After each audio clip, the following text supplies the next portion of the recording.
सास की दुकान। लक्ष्मी जी की दो बहुएं थी, सुमन और राधिका, और दो बेटे, अजय और सुशील। लेकिन लक्ष्मी जी के बहू बेटे उनको अपने साथ रखने को तैयार नहीं थे। बहुओं के तेज स्वभाव के चलते लक्ष्मी जी को अपना ही घर छोड़कर एक किराए की कोठरी में रहना पड़ रहा था। कुछ दिनों से उनके बेटों ने उन्हें पैसे देना भी बंद कर दिया था। ऐसी स्थिति में लक्ष्मी जी ने अपनी जमा पूंजी से एक छोटी सी दुकान खोली। एक दिन शाम के वक्त, अजय सुनते हो, तुम्हारी माँ ने दुकान खोली है। दुकान अब इस उम्र में दुकान पर बैठेगी वो। अब क्या किया जा सकता है, माँ की तो बुद्धि सठिया गई है। मोहल्ले में मजाक बनाएंगे सब हमारा।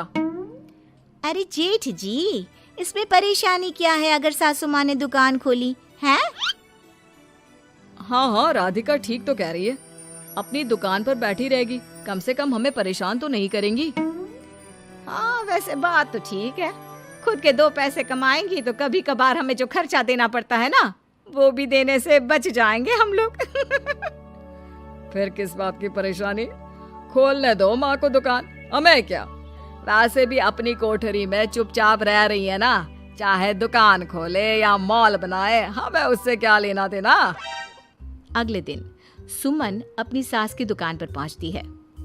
सासू माँ, आपकी दुकान में शक्कर है क्या? शक्कर जरा 1 किलो दे दीजिएगा। हाँ हाँ बहू, है ना। लो बेटा, 1 किलो क्यों, 2 किलो ले जाओ। सोच लो सासू माँ, घाटा हो जाएगा आपको, पैसे नहीं देने वाली मैं।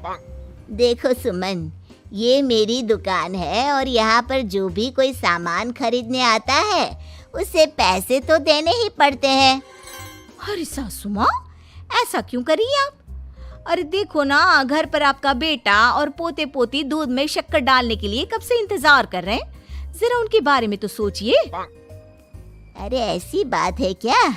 अब मुझे नहीं पता था। बहू एक काम करो, वैसे भी पहली बार आई हो ना, ये शक्कर तुम ऐसे ही ले जाओ, पैसे देने की जरूरत नहीं है। अगले दिन राधिका भी अपनी सास की दुकान पर पहुंचती है। प्रणाम सासू माँ, कैसी चल रही है आपकी दुकान? बस बेटा, जैसे तैसे करके काम चला रही हूँ। तुम बताओ, घर में सब राजी खुशी है ना? हाँ हाँ मम्मी जी, सब कुछ ठीक ठाक है।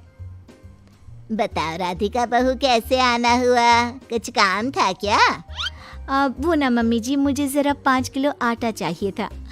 मेरे पैर में ना बहुत दर्द है, इसलिए बाजार तक जाने में ना तकलीफ हो रही थी। घर पर बच्चे भूखे बैठे हैं, सोचा आपसे ही ले लेती हूँ।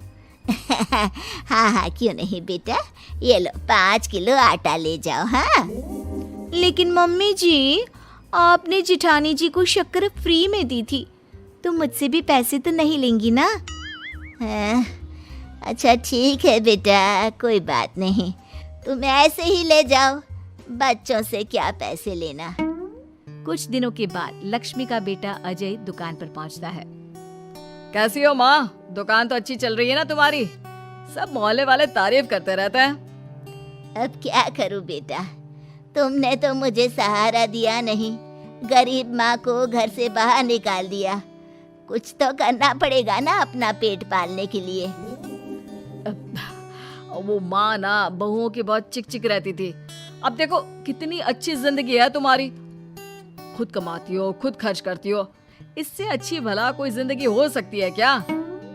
हाँ बेटा, दिल को बहलाने के लिए तुम्हारी ये बात भी सही है, लेकिन कोई बात नहीं बेटा, मैं खुश हूँ। अच्छा माँ, मैं क्या कह रहा था, जरा 500 उधार तो दे देना। कमाल की बात है बेटा, तुम मुझसे पैसे उधार मांग रहे हो, तुम्हारे पास पैसों की क्या कमी है? अरे माँ, इस महीने की तनख्वाह नहीं आई और आप तो अपनी बहू को जानती है ना, उसे शॉपिंग करनी है, जल्दी वापस लौटा दूंगा माँ। ठीक है बेटा, ये लो 500 रुपए, लेकिन देखो कुछ दिनों में वापस दे देना, मुझे अपनी दुकान के लिए माल भी तो खरीदना है। हाँ हाँ ठीक है माँ, जल्दी पैसे लौटा दूंगा। बहुत दिनों तक अजय अपनी माँ लक्ष्मी के पैसे वापस नहीं देता और सुमन और राधिका बार बार किसी न किसी बहाने से अपनी सास लक्ष्मी की दुकान से बिना पैसे दिए खूब सारा सामान ले आती है, जिसकी वजह से लक्ष्मी को अपनी दुकान में बहुत घाटा होता है। फिर एक दिन जब राधिका सामान लेने के लिए लक्ष्मी की दुकान पर पहुंचती है, सासू माँ, जरा वो 1 किलो दाल तो देना। नहीं बहू, अब मैं तुम्हें या सुमन को कोई सामान फ्री में नहीं देने वाली।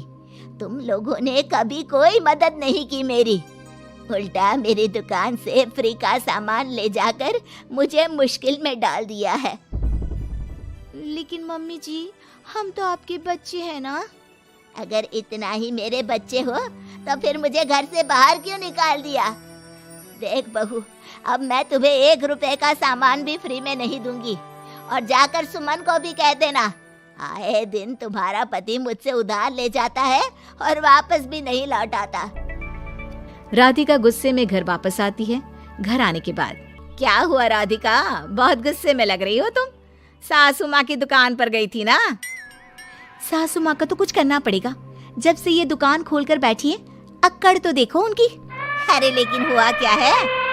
होना क्या है, दाल लेने गई थी, मुझे 4 बातें सुनाकर उल्टा भेज दिया, कुछ दिया भी नहीं। ये तो सासू माँ ने ठीक नहीं किया। देखो मेरे पास ना एक बहुत अच्छा प्लान है। कैसा प्लान भाभी? हम अपनी सासू माँ की दुकान में किसी चोर से कहकर चोरी करवा देते हैं और सारा सामान अपने घर मंगवा लेंगे। उसके बाद हमारे पास फ्री में सामान भी आ जाएगा और सासू माँ की अकल भी ठिकाने आ जाएगी। ठीक है भाभी, मैं आपका पूरा साथ दूंगी। आप जल्दी से ये काम करवा दीजिए। और 2 दिनों के बाद सुमन और राधिका एक चोर से मिलकर लक्ष्मी की दुकान में चोरी करवा देते हैं। हे भगवान, ये क्या हो गया? इस उम्र में जैसे तैसे अपना गुजारा कर रही थी, लेकिन चोर मेरा सारा सामान लेकर चले गए। अब क्या होगा? तभी वहां पर राधिका और सुमन पहुंच जाती है। क्या हुआ सासू माँ, बहुत दुखी लग रही हैं आप? अरे क्या बताऊं, मेरी दुकान का सारा माल चोरी हो गया। अब अगर आप अपने ही बहू बेटे को सामान नहीं देंगी तो ऐसा तो होगा ना सासू माँ। अब राधिका की बात सुनकर लक्ष्मी को यकीन हो जाता है कि इस चोरी के पीछे कहीं न कहीं उसकी दोनों बहुओं का ही हाथ है। लक्ष्मी एक प्लान बनाती है। पैसे उधार लेकर अपनी दुकान में फिर से खूब सारा सामान ले आती है। अरे भाभी, देखा आपने, सासू माँ की दुकान तो फिर से सामान से भर गई है। हाँ वही तो, मैं तो सोच रही थी कि एक बार में उनकी अकल ठिकाने आ जाएगी, पर लगता है फिर से कुछ करना पड़ेगा। लेकिन अब हम क्या कर सकते हैं? अरे वही जो हमने पहले किया था। इसका मतलब फिर से चोरी करवाएंगे? हाँ, उसके बिना हमारा काम कैसे चलेगा? और इस बार चोरी करने हम दोनों चलेंगे, कुछ नहीं छोड़ेंगे उनकी दुकान में। सुमन और राधिका दोनों मिलकर लक्ष्मी की दुकान में चोरी कर लेती हैं और सारा सामान चुपचाप अपने घर के स्टोर में लाकर रख देते हैं। लेकिन सुबह होते ही लक्ष्मी पुलिस लेकर सुमन और राधिका के घर पहुंच जाती है। इंस्पेक्टर साहब, मेरी इन दोनों बहुओं ने ही घर में चोरी की है। अरे ना ना इंस्पेक्टर साहब, ये हम पर झूठा इल्जाम लगा रही हैं। अरे हम क्यों इनकी दुकान में चोरी करने लगे? माँ, आपको शर्म नहीं आती अपनी बहू पर झूठा इल्जाम लगाते हुए? हाँ माँ, हम आपके बेटे हैं और ये आपकी बहुएं हैं, आप ऐसा कैसे कर सकती हैं? लक्ष्मी जी, क्या आपके पास कोई सबूत है? अरे इंस्पेक्टर साहब, आप इनकी बातों में मत आइए। ये हमारी माँ है और इनकी दिमागी हालत ठीक नहीं है, इसीलिए तो हमसे अलग रहती हैं। इंस्पेक्टर साहब, मेरी दिमागी हालत बिल्कुल ठीक है और मेरे पास इन दोनों के खिलाफ बहुत बड़ा सबूत है। बताइए, क्या सबूत है आपके पास? आप जरा मेरी दोनों बहुओं के हाथ पानी से धुलवा दो, फिर सब कुछ साफ साफ पता चल जाएगा। अरे हाथ पानी से धोने से क्या होगा माँ? आप दोनों मेरे सामने अपने हाथों पर पानी डालिए। जैसे ही राधिका और सुमन अपने हाथ पानी में डालती हैं, उनके हाथों का रंग लाल हो जाता है और ये देखकर सब लोग हैरान रह जाते हैं। अरे ये क्या, तुम्हारे हाथों का रंग अचानक से लाल कैसे हो गया?